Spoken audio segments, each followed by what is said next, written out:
If saving money were enough to make you rich, then every frugal person would already be wealthy. But reality tells a different story. You work hard, you cut expenses, you save every month, yet somehow, real wealth still feels far away. So here's the uncomfortable truth I tell my students. Saving money is important, but saving alone will never make you rich. As a teacher who has spent years studying investment and financial behavior, I've seen this pattern repeatedly. People believe that discipline equals wealth. They think if I just save more, I'll eventually get there. But money does not grow by sitting still. In fact, money that only sits quietly is slowly being eaten away. Saving money is defensive, protects you from emergencies, gives you stability, and buys you peace of mind. But wealth is offensive. Wealth requires movement, risk, strategy, and time. This is the first mental shift most people fail to make. Let me explain it simply. When you save money, you are preserving value. When you invest, you are creating value. Inflation quietly reduces the purchasing power of your savings every year. Even if prices rise only 3 to 5% over a decade, your money loses a shocking amount of real value. So while you feel safe watching your savings account grow, your money is actually running on a treadmill, working hard but going nowhere. As a finance teacher, I often ask my students this question: what is your money doing while you sleep? If the answer is nothing, then your financial future depends entirely on your labor, and labor has limits: time, energy, and health. Saving is a foundation, not a destination. It is the floor, not the ceiling. Wealth is built when money starts working harder than you do. That only happens when you move beyond saving and begin understanding assets, compounding, and long-term investment thinking. In the next part, we will talk about the biggest lie society tells about saving and why playing it safe financially is often the riskiest move of all. Most people believe that playing it safe with money is the responsible choice. They avoid risk, avoid investment, and keep their cash where it feels secure.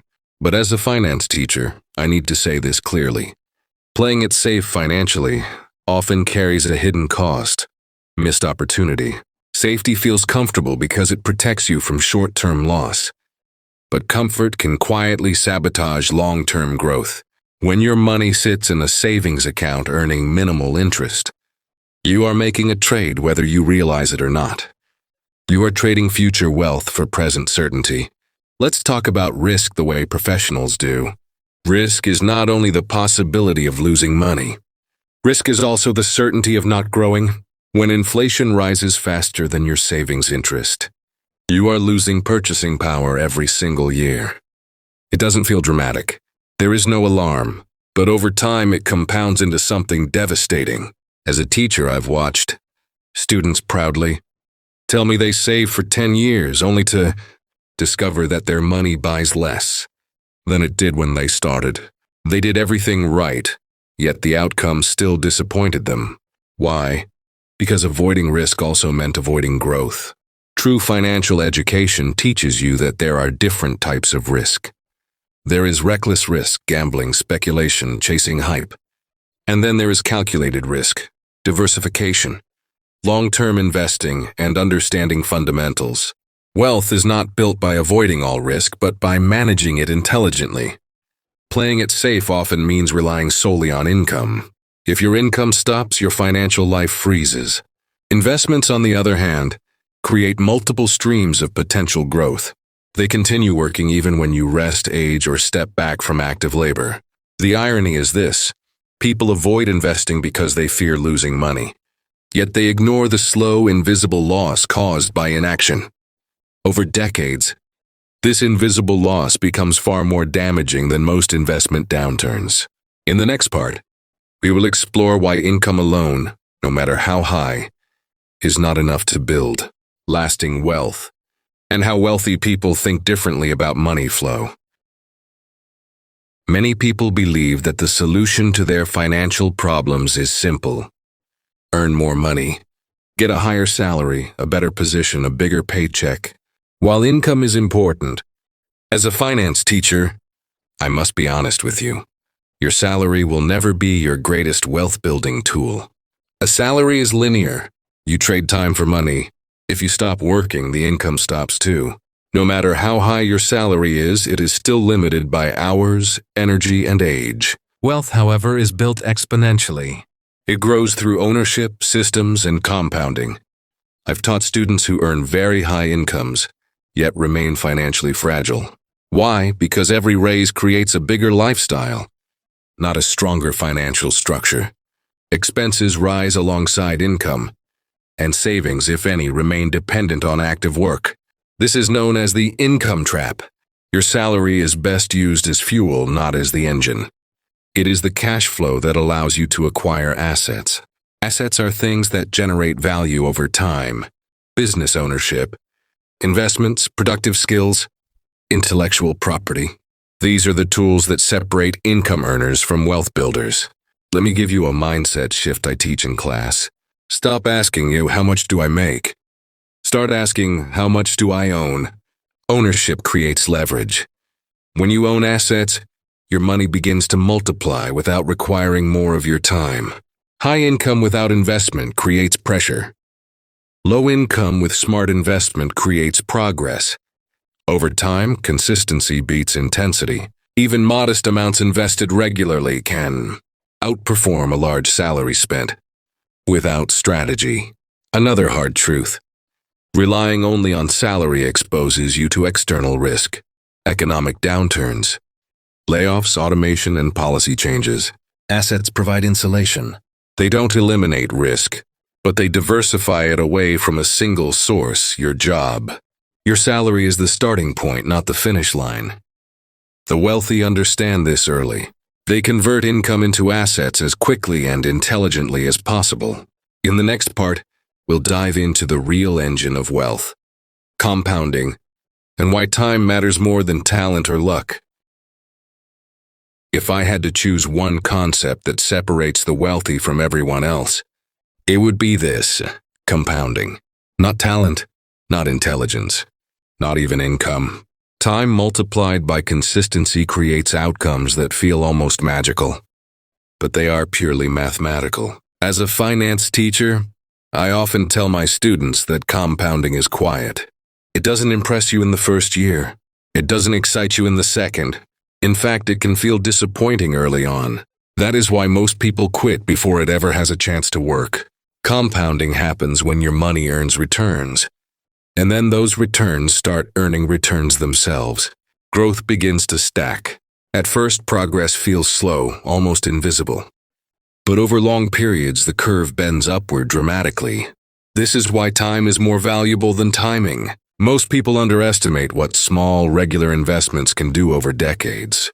They overestimate what quick wins can do in a few months. Wealth is rarely the result of one big decision.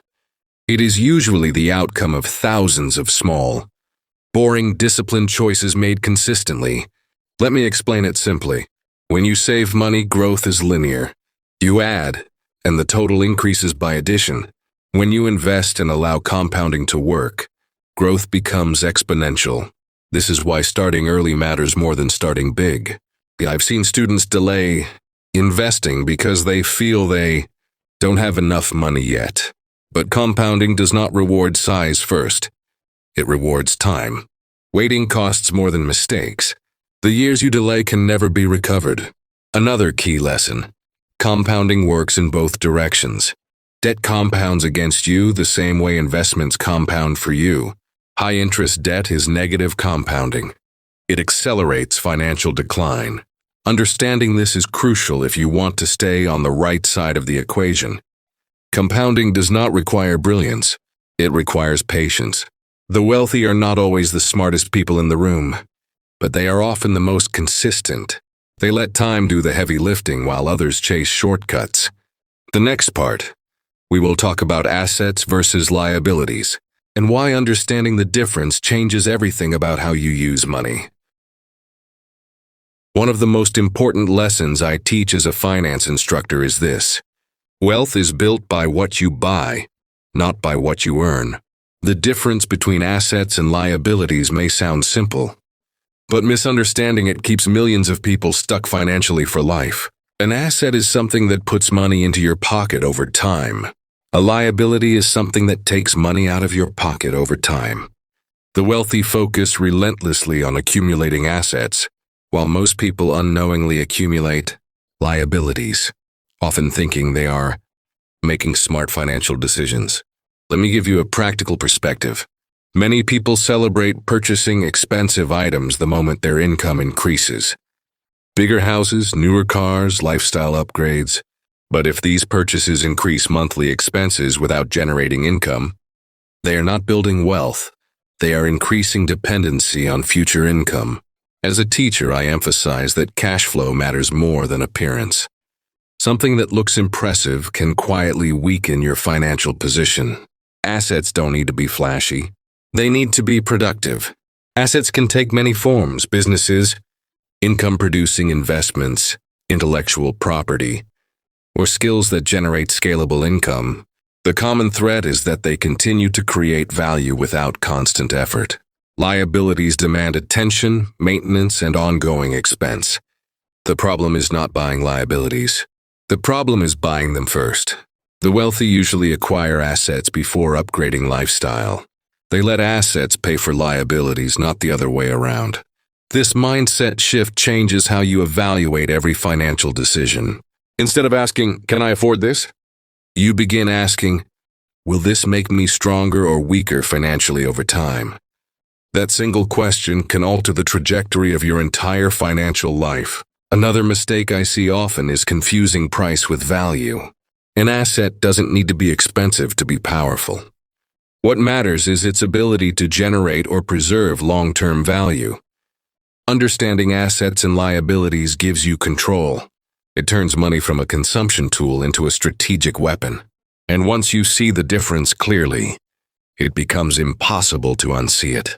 In the next part, we will discuss why most people stay poor, not because of income, but because of mindset, and how financial thinking shapes financial outcomes. After years of teaching finance and observing real financial behavior, I've come to a clear conclusion. Most people don't stay poor because they lack money. They stay poor because they lack the right financial mindset. Income matters. Opportunity matters. But mindset determines how both are used. Two people can earn the same amount of money and end up in completely different financial realities. The difference is not luck. It is how they think about money. Most people are trained, often unconsciously, to prioritize comfort over growth. They seek certainty, approval, and short-term pleasure. This mindset pushes them toward consumption rather than creation. Money becomes something to spend, not something to deploy strategically. As a finance teacher, I see this pattern early. Students ask, "How much does this cost?" Instead of "What will this return?" they focus on avoiding mistakes rather than building systems. They fear loss more than they value long-term gain. Wealth builders think differently. They see money as a tool, not a reward. They accept short-term discomfort in exchange for long-term freedom. They understand that financial growth often feels boring, slow, and lonely in the beginning. Another mindset trap is waiting for perfection. People delay investing until they feel ready, informed, or confident. But confidence usually comes after action, not before it. The wealthy learn by doing. They start small, make mistakes, adjust, and stay in the game. Scarcity thinking also plays a major role. When you believe money is always about survival, you make defensive decisions. When you believe money is about growth, you make strategic ones. This shift alone can change how you save, invest, and take calculated risks. Finally, mindset shapes habits. Habits shape outcomes. Small daily financial behaviors, how you spend, learn, and plan, compound over years into either freedom or frustration. In the next part, we will move from mindset to execution by discussing how to transition from saver to investor, step by step without reckless risk. The transition from saver to investor is where most people hesitate. They understand the theory but fear the execution. As a finance teacher, I want to make this clear. Investing is not about jumping blindly into risk. It is about progressing intelligently. Saving builds stability. Investing builds growth. The mistake is trying to replace one with the other instead of letting them work together. Before investing a single dollar, a responsible investor builds a financial base.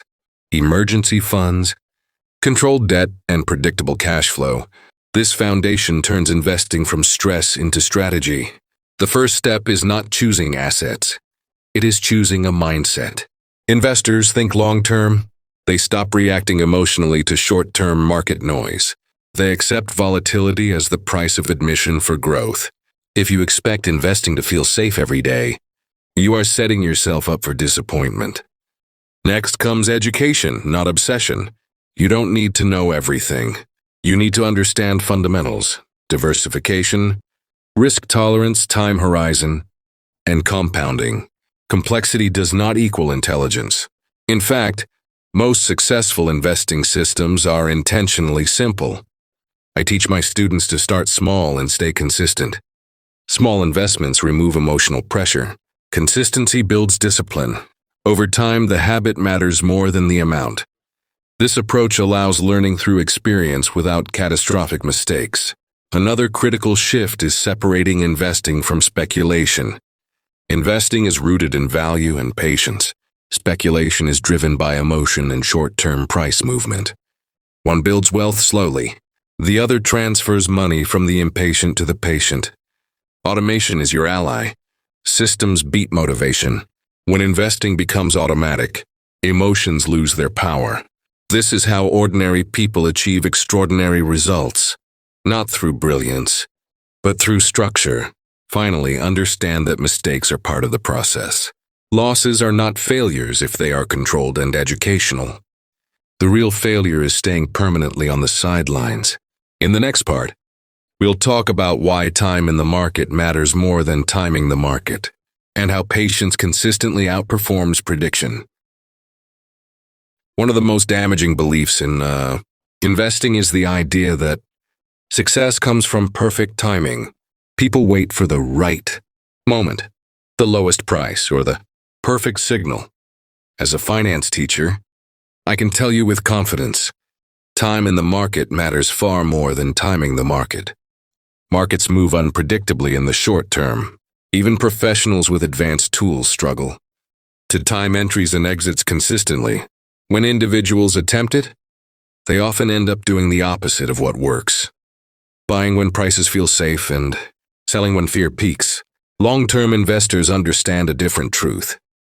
The greatest gains come from staying invested through cycles, not from jumping in and out. Missing just a few of the market's best days can drastically reduce long-term returns, and those best days often occur during periods of extreme uncertainty. When most people are too afraid to participate, I teach my students that investing is not about being right. It's about being patient. The market rewards endurance, not prediction.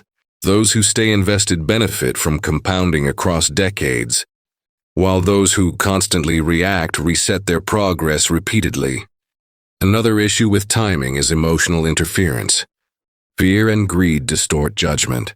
When prices fall, fear says wait. When prices rise, greed says now. This emotional cycle leads to poor decisions, even when the strategy seemed logical at the beginning. Time in the market reduces emotional pressure.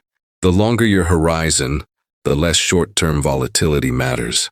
Short-term losses become background noise instead of personal failures. This perspective allows rational decision-making. Consistency beats cleverness. Regular investing smooths out price fluctuations and removes the need for perfect timing. It transforms uncertainty into an ally rather than an enemy. Patience is not passive. It is active discipline. It requires resisting the urge to interfere with a well-designed plan. The wealthy understand this deeply. They let markets work while they focus on improving income, learning and expanding opportunities. In the next part, we will explore why diversification is not optional, and how spreading risk intelligently protects and accelerates wealth building. In investing, there are very few guarantees.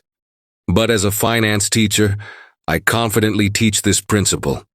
Diversification is one of the closest things to a free lunch you will ever find. Most beginners believe that focusing on one best investment is the fastest way to wealth. In reality, concentration increases vulnerability.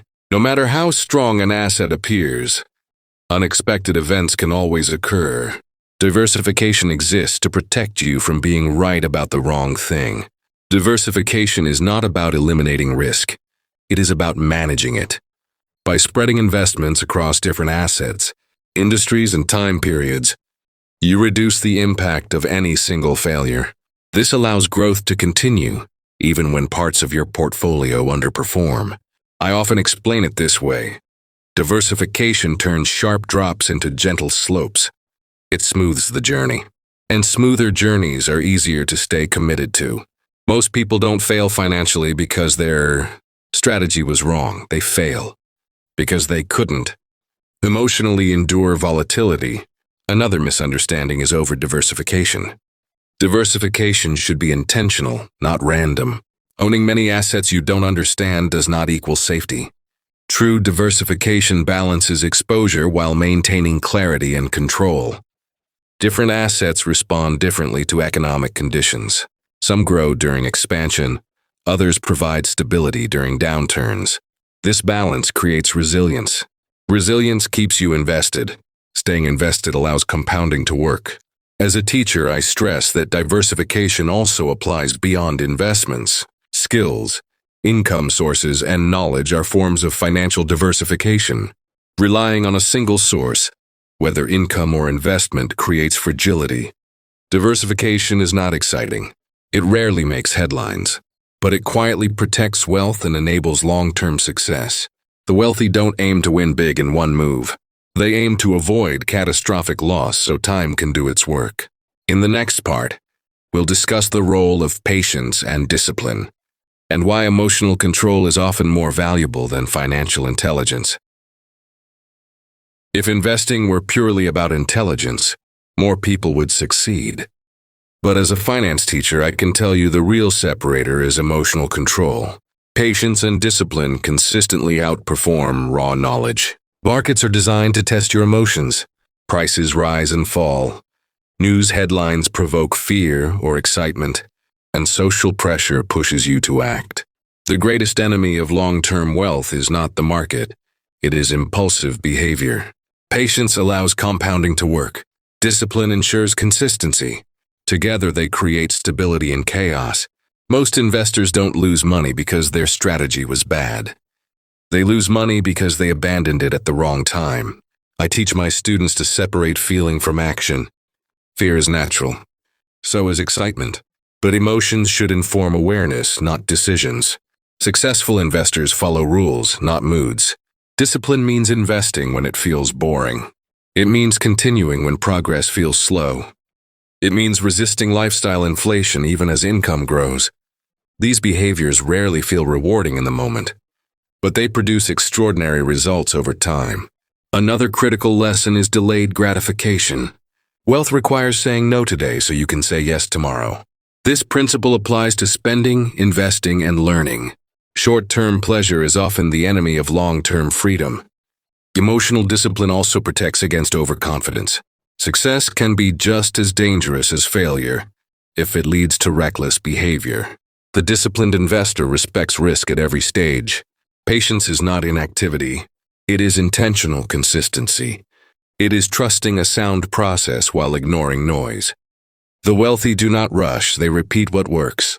In the final part, we will bring everything together and answer the central question. If saving alone won't make you rich, what actually will?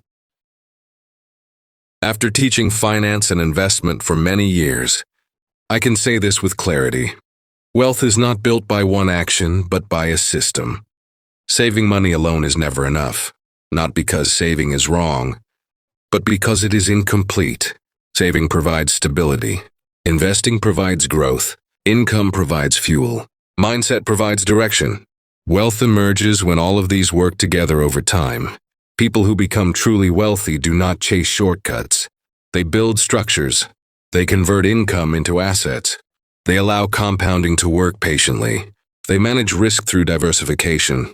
And most importantly, they control their behavior when emotions try to take over. As a teacher, I emphasize that wealth is a long-term project.